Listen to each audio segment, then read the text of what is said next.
Bonsoir, bienvenue sur la chaîne alimentaire. Ce soir, on prépare la pizza prosciutto roquette.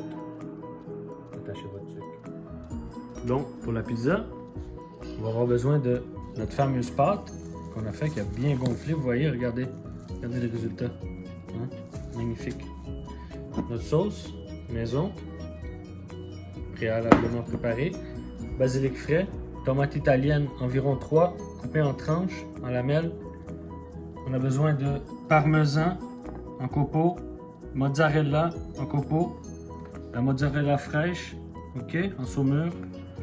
On va avoir besoin de prosciutto évidemment, la roquette, les ingrédients spéciaux.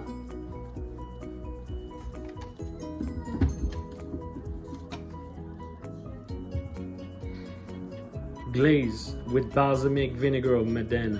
Dans le fond, c'est une petite réduction de vinaigre balsamique de Modena, qui est très bon. On met ça en dernier en garniture. On continue. Puisqu'on n'a pas de four à pizza ici, mais on va utiliser le four, on va faire four à convection à 425. Un four quand même assez chaud pour cuire la pizza. Parce qu'on veut une croûte bien cuite, une garniture encore croustillante. On continue. Pour la pizza, je vous conseille d'utiliser soit une plaque, une pierre, une grille, peu importe, mais ça prend un fond pour la pizza. Moi, j'utilise une bonne plaque en stainless. À mi-cuisson, un coup que la pâte est cuite, moi je retire la plaque. Je vais laisser la pâte cuire directement sur la grille du four. Ça ne marche pas tout le temps. Il y en a des gens qui disent que oh, ma pâte elle a défoncé en dessous, la garniture s'est ramassée au fond du four. C'est parce que votre pâte n'était pas assez cuite. Laissez cuire la pâte. Tout va bien aller. Un petit peu de farine sur votre comptoir, sur votre espace de travail. Ok, c'est très important pour pas que la pâte colle sur votre espace de travail. Vous voyez, nous avons obtenu une belle pâte, bien gonflée. Ce qu'on va faire, on ne va pas les dénaturer. Moi, je ne la roule pas avec un rouleau, je n'utilise aucune machine. Ce que je vais faire, je vais utiliser de la farine. Comme ça. Et je viens juste l'écraser pour lui donner une forme ronde. C'est très important qu'elle garde sa forme, la pâte. Okay? Et on ne veut pas l'écraser, justement utiliser un rouleau ou une machine pour l'écraser, ça va faire sortir toute l'air de la pâte. Moi, là, je ne veux pas sortir l'air de la pâte. Ce que je veux l'agrandir comme ça, juste avec les doigts, jusqu'à temps qu'elle a obtenu la grandeur que je désire. Moi, je désire environ entre 14 et 16 pouces ce soir. On a dit qu'on allait faire une large, donc c'est ça qu'on va faire. On continue.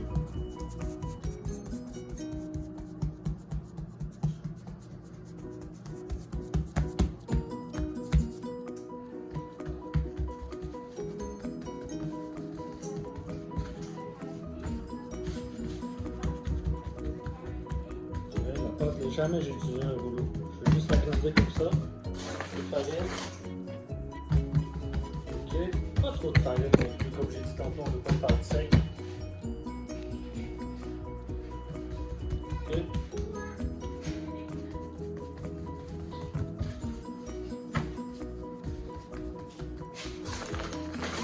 C'est des petits bouts des fois qui sont un peu plus humides, on peut y aller avec la farine. Ok, voilà. À cette étape, on va peut-être l'ouvrir un petit peu. On va l'ouvrir. Et voilà. C'est ça. Une bonne pâte. Maintenant qui est environ, je dirais environ 15 pouces. À cette étape, on va mettre la pâte sur la plaque. Donc, rien de compliqué. Ce que tu peux faire, tu peux la plier en deux. On voit mal là, mais tu plies la pâte en deux, comme ça. Ensuite, tu vas la déposer sur la plaque. Tu vas la déplier. Pas comme une tarte. Sinon, tu peux la prendre avec tes poings. Moi, je l'aurais fait avec mes poings, mais bon. Là, tout le monde qui a l'agilité de faire de la pizza. Donc, c'est un bon truc de faire comme ça. Allez remplir la plaque. Ok. On continue. Avant de mettre la sauce, on a une option. Soit qu'on veut la pâte comme ça, on va la laisser telle qu'elle, à la cuisson, elle va gonfler parce qu'il y a beaucoup d'air dans ma pâte. Je ne l'ai pas roulé, je l'ai écrasé à peine, j'ai laissé un peu d'air dans la croûte ici, vous voyez autour. Donc, je peux la laisser telle qu'elle. Si vous voulez, vous pouvez la percer, soit avec un rouleau pour percer ou avec une fourchette. Juste avec une fourchette, comme ça, vous pouvez aller percer des trous dedans. Vous pouvez en percer beaucoup. Si vous en percez beaucoup, la pâte va rester telle qu'elle, plate. Si vous en percez un peu, elle va gonfler à quelques endroits. Moi, je veux que la pâte soit le plus naturelle possible. Je veux qu'elle gonfle. Donc, on va en faire juste quelques-uns. Juste pour pas que ça fasse une grosse bulle, mais on veut des bulles quand même. À l'italienne, vous comprenez? Et voilà. On continue. Maintenant, on est rendu à l'étape de la sauce. Ce que je vais faire, je vais mettre une cuillère de sauce. Je mets la sauce dans la cuillère.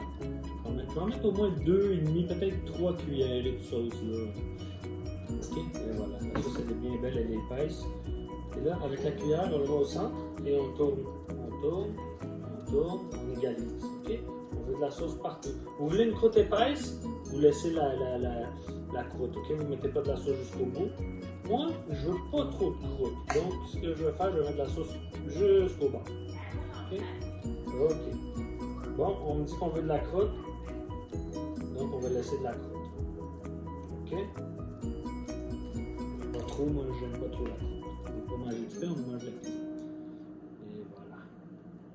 J'ai appris ça d'un de mes chefs. Shout out, Johnny. Merci. On continue.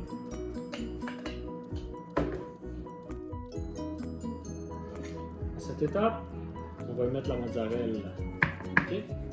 Couper grossièrement là en tranches, ok? Comme ça, et voilà. Je fais des tranches épaisses parce que je veux des gros morceaux de mozzarella, ok? Elle est comme ça, on va en mettre un petit peu partout. Les plus grosses tranches, je vais les mettre au centre, ok? On y va comme ça, comme ça. On continue.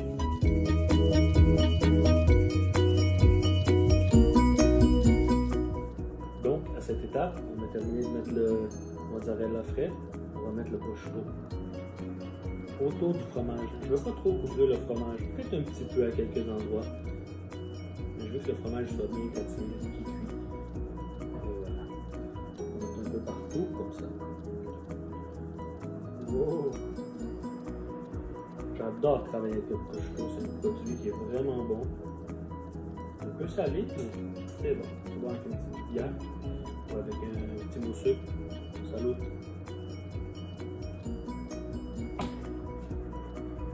On continue.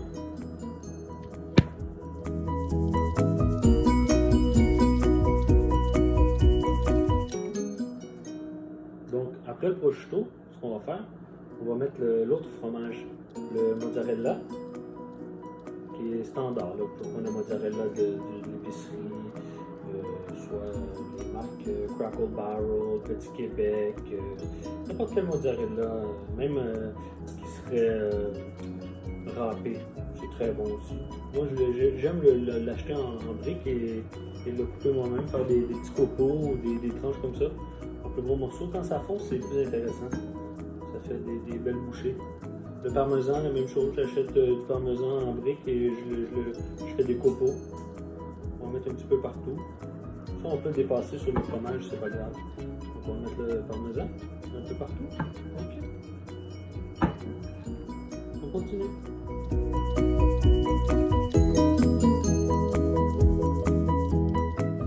Donc, après le parmesan et le mozzarella, on va y aller avec les tomates.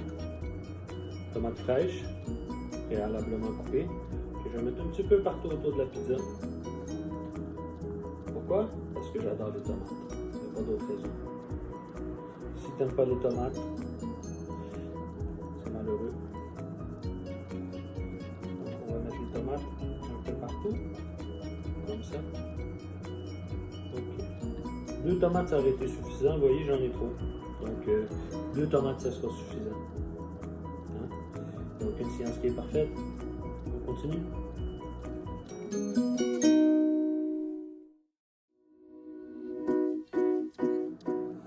Donc, nous y voilà, dernière étape avant la cuisson de cette bête de pizza.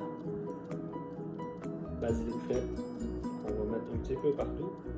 J'en mets pas beaucoup parce que le basilic, c'est quand même une herbe qui est quand même assez parfumée. Donc, moi, j'en mets. Faut qu'il y en ait partout, sans abuser. Ok, déjà, il y en a dans la sauce. Ça fait, en plus, ça fait beau dans la garniture, c'est une belle décoration. Ça va faire un bon goût aussi à la cuisson avec les tomates, le fromage. Et voilà. Ok. Comme tout bon Québécois, j'aime du poivre sur mes tomates. Donc on va poivrer un peu la pizza. On va l'envoyer au fourneau.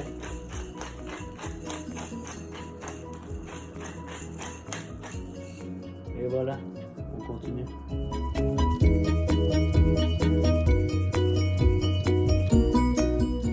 Donc la pizza elle est prête. Vous voyez, bien grillée. Une belle dorure au niveau de la croûte. Le fromage est bien grillé, les tomates sont cuites. On continue. Donc, succès, on est content. La pizza, elle est magnifique. On est rendu au service. Ce qu'on va faire, on va couper une pointe de pizza. On va servir dans l'assiette. En garniture, on va mettre la roquette, un petit peu de glaze, réduction balsamique. Et on vous présente ça tout de suite après. On continue.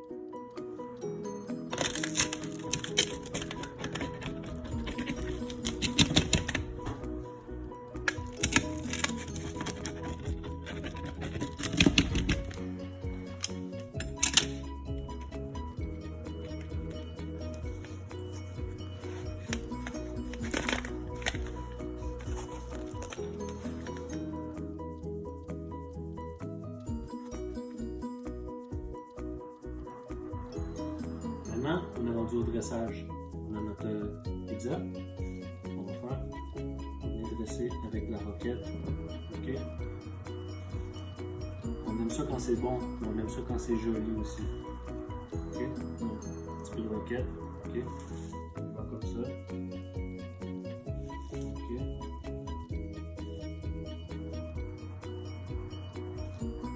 On fait quasiment une salade sur la pizza. Moi, j'aime ça. Ça déculpabilise un petit peu. Vous voyez, un petit peu de glaze balsamique. Ok. Déjà vu. On peut finir avec des petits copeaux de parmesan, mais ça serait trop cochon. On ne fera pas ça ce soir. J'en ai.